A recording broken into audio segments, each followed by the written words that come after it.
तो आज का सवाल ये है सेसर नेट जून 2012 का। इसमें यहाँ पर एक डेकालीन दी गई है, इस पे एक डबल बॉन्ड है और ये रिएजेंट CF3CO3H और वाटर दिया गया है। तो हमें बताना है कि क्या है। ये A B C D चार ऑप्शन है, ठीक है। सबसे पहले हम क्या करेंगे कि ये जो डेकालीन है इसको हम लिख देंगे पेयर फॉर्म में, ठीक है। लिखेंगे तो इस प्रकार का एक स्ट्रक्चर बनेगा और जिसमें क्या होगा कि ये जो मिथाइल है ये अबव द प्लेन, यहाँ पर अबव द प्लेन रहा और हाइड्रोजन बिलो द प्लेन, ये बिलो द प्लेन रहा, ठीक है।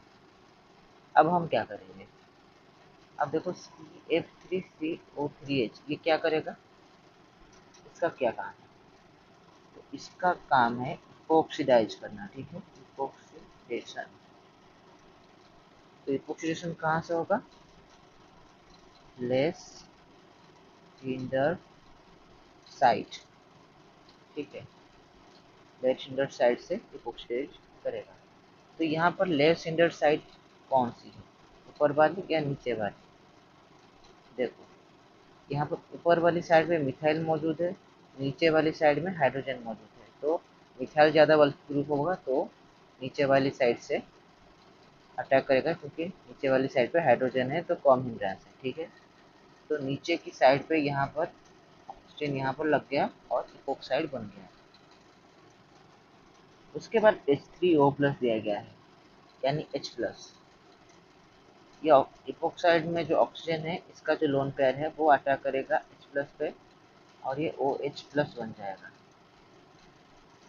फिर क्या होगा, H3O+ है यानी वाटर और H+ दिया गया है यानी वाटर भी रिएक्शन मीडियम में मौजूद है।